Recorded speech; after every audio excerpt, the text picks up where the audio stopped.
4 दिवसीय साटिया समाज क्रिकेट प्रतियोगिता का समापन। नाडोल विजेता और उपविजेता इंदवाड़ा रानी। खेलों के साथ साथ शिक्षा के क्षेत्र में भी साटिया समाज आगे बढ़े और समय समय पर प्रतिभावान छात्र छात्राओं का सम्मान समारोह का आयोजन हो, यह बात मुख्य अतिथि रानी विकास अधिकारी नारायण सिंह राजपुरोहित ने 4 दिवसीय क्रिकेट प्रतियोगिता के समापन अवसर पर साटिया समाज को संबोधित करते हुए कही।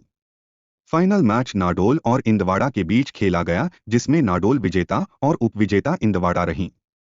विजेता टीम नाडोल को 21,000 पुरस्कार राशि एवं उपविजेता इंदवाड़ा टीम को 11,000 रुपए राशि टाफी देकर सम्मानित किया गया। 4 दिवसीय साटिया समाज क्रिकेट प्रतियोगिता का समापन।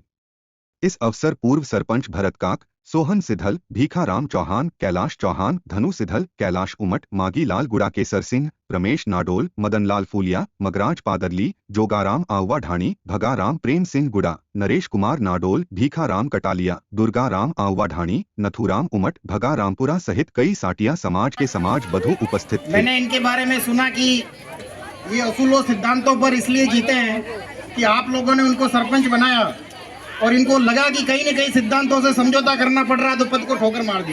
तो ऐसे उसूलों पर जीने वाले आपके निवासी को सादर प्रणाम। आदरणीय आरआई साहब, आदरणीय आपके समाज के सारे भामाशाह बंधुओं जिन्होंने इस कार्यक्रम को आयोजित करवाया, पत्रकार BL भाटी जी, मंच संचालक महोदय जी, उपस्थित रानी गांव के समस्त नागरिकों, साटिया समाज के समस्त नागरिकों, 5 मिनट सिर्फ अपन चर्चा करेंगे। अभी मैंने सुना कि 6 साल से ये कार्यक्रम आयोजित हो रहा है, तो बहुत ही बढ़िया बात है कि आप लोग मिल करके यह प्रतियोगिता करवाते हैं। इसके फायदे क्या लेने प्रतियोगिता के, उसके बारे में 2 मिनट बताएंगे। सिर्फ प्रतियोगिता हो गई, थोड़ा सा बच्चों का मनोरंजन हो गया, ऐसा नहीं है। हम सबका उद्देश्य जो ये है, हम जिस देश के निवासी है वह भारत देश कभी विश्व गुरु हुआ करता था। वसुदेव कुटुंबकम की भावना, सारा विश्व एक हो, सर्वे भवन्तु सुखिनः, सारे लोग सुखी हो, ऐसी विचारधारा को हम लोग मानने वाले। तो हम सब लोग भी सुखी कैसे हो, हमारे भारत के लोग भी सुखी कैसे हो, इसकी और यह टूर्नामेंट जो आपकी प्रतियोगिता है वो कैसे भूमिका निभा सकता है।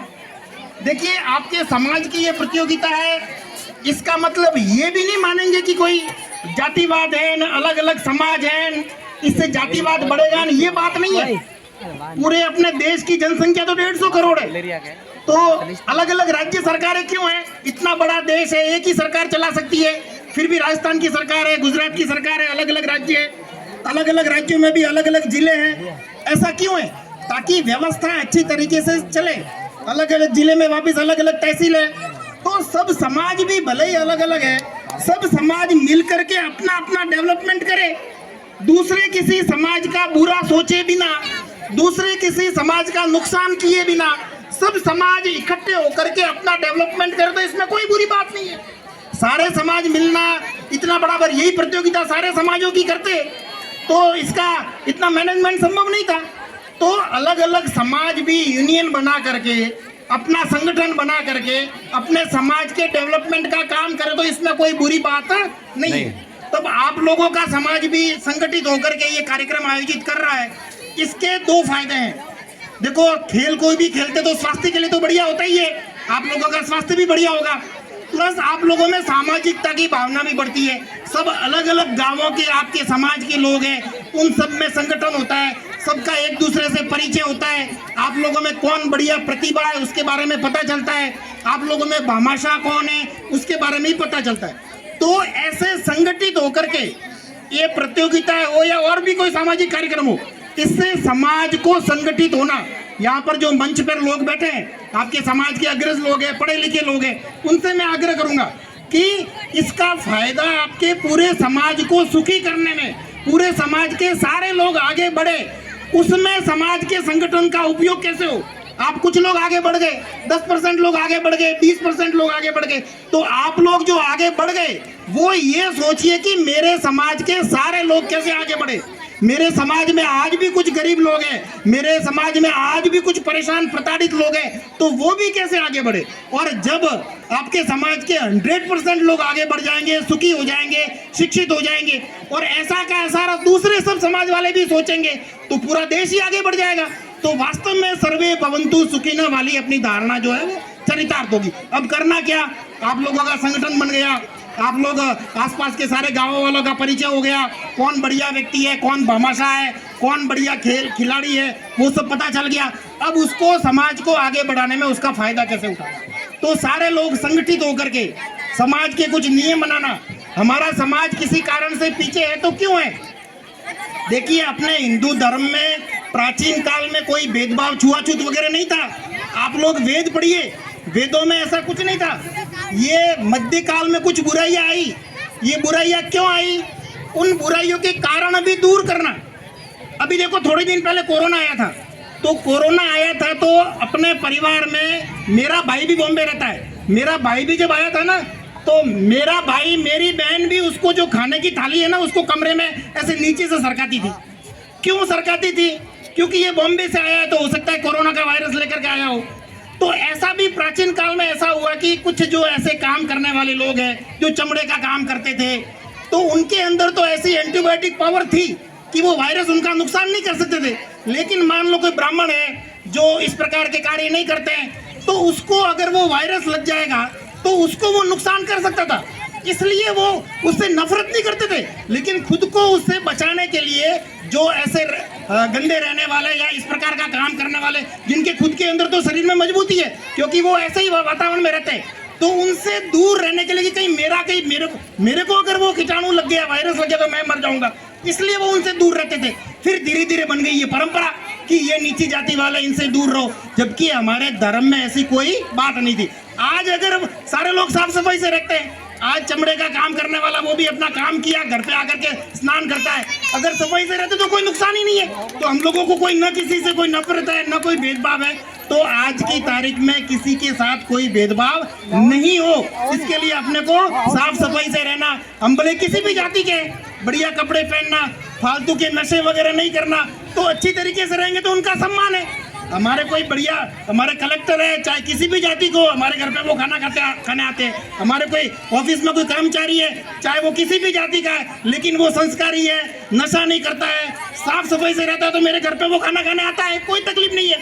तो अपना समाज आगे कैसे बढ़े, अपन ऐसे कैसे बने कि सारी जातियों के लोग हमारा सम्मान करें, तो अपने बच्चों को पढ़ाना, अपने बच्चियों को पढ़ाना, ये समाज के लोग संगठित होकर के ये भी काम करो। ये खाली क्रिकेट टूर्नामेंट करने से अपना भला हो जाएगा ऐसी बात नहीं है। संगठित होकर के अपने बच्चे जो आगे पढ़ने वाले हैं उनको सम्मानित करो, अपनी बच्चियों को भी पढ़ाना है, आगे बढ़ना है, नशे की प्रवृत्ति त्यागनी है। अपने में पीछे रहने का कारण क्या है? आज के दिन में रोजगार की कमी नहीं है, कमाने की कमी नहीं है। आप लोग भी सब खेतीबाड़ी करते हो, मजदूरी करते हो, मजदूर नहीं मिलते 500 रुपए में। खेतीबाड़ी करने वालों को मजदूर नहीं मिल रहे। आपके कोई घर में 4 लोग हैं ना, तो चारों कमाते हैं, 500 रुपए मजदूरी होती है ना, तो भी दिन के 2000 रुपए होते हैं, और दिन के 2000 रुपए होते तो महीने के 60,000 रुपए होते हैं। मान लो पति पत्नी 2 लोग ही कमाते तो दिन का 1000 रुपया हुआ, तो दिन का 1000 रुपया हुआ तो महीने का 30,000 रुपया हुआ। 30,000 तो एक नॉर्मल जो है ना, अपना जीवन जीने का तरीका सही हो तो बहुत बढ़िया तरीके से आप जिंदगी जी सकते हो। खाली जिंदगी जीना आना चाहिए। अपन करते क्या है, दिन का 1000 रुपया कमाते हैं, 500 रुपए की दारू पी जाते हैं। 50% कमाई तो अपन ने वहां डाल दी, तो अपना नुकसान वही होगा ना। अब कोई जिसके कमाई लाखों रुपए की है, वो 1000 रुपए का दारू पी जाए, उसके कोई मतलब नहीं है, उसके कोई फर्क नहीं पड़ता। वो तो अपनी कमाई का 1% ही दारू पी रहा है, और अपन अपनी कमाई का 50% दारू पी रहे हैं। तो फिर अपने बच्चों को अपन खिलाएंगे क्या? अपने बच्चों के लिए दूध नहीं लाएंगे, अपने बच्चों के लिए फल फ्रूट नहीं लाएंगे, और दारू पी लेंगे। और वो छोटा अमाउंट आपको पता नहीं चलता है, बीड़ियाँ पीते हैं, दिन की 100 रुपए की बीड़ी पी जाते हो, दिन की 100 रुपए की बीड़ी हुई, महीने के 3000 रुपए हुए। अच्छी से अच्छी प्राइवेट स्कूल की फीस भी 1000 रुपए से ज्यादा नहीं है। आप अपने बच्चे को जहाँ 1000 रुपए की फीस है, उस प्राइवेट स्कूल में नहीं भेजोगे, 2000 रुपए की बीड़ी पी जाओगे, 2000 का गुटखा खा जाओगे। अच्छी से अच्छी प्राइवेट स्कूल की फीस महीने की 2000 से ज्यादा नहीं है। आप अगर बीड़ी पीड़ा छोड़ दो, आप ये फालतू के खर्चे छोड़ दो, तो आप अपने बच्चों को अच्छे के अच्छे तरीके से पढ़ा सकते हो। रोजगार की, पैसों की कमी नहीं है। जीवन जीना नहीं आता अपने को, तो जीवन जीना सीखो। सरकार खूब सारे फायदे देती है। हम लोग आपको फ्री में गेहूं देते हैं, मकान बनाने के लिए पीएम आवास में फायदा देते हैं, पेंशन देते हैं। आपको जिंदगी जीने के, अपने जिंदगी बेहतर बनाने के, अपने बच्चों को आगे बढ़ाने के खूब सारे आपके पास तरीके हैं, बस अपना जीवन जीने का तरीका थोड़ा सा बदलिए। अपने जीवन में एक एक पैसे की वैल्यू समझिए कि हम जो कमा रहे हैं वो हम मेरा बेटा बेटी पढ़ करके आगे कैसे बढ़े। मैं नशा नहीं करके मैं 100 रुपए की दारू नहीं पी करके मैं 100 रुपए के फ्रूट मेरे घर पे लाऊंगा। मैं मेरे बच्चों के लिए दूध लाऊंगा। मैं 1000 रुपए का दारू नहीं पी करके मेरे बच्चों को ट्यूशन भेजूंगा, उस पर वो पैसे खर्च करूंगा। तो आपकी संतानें आगे बढ़ जाएगी, सारा समाज आगे बढ़ जाएगा।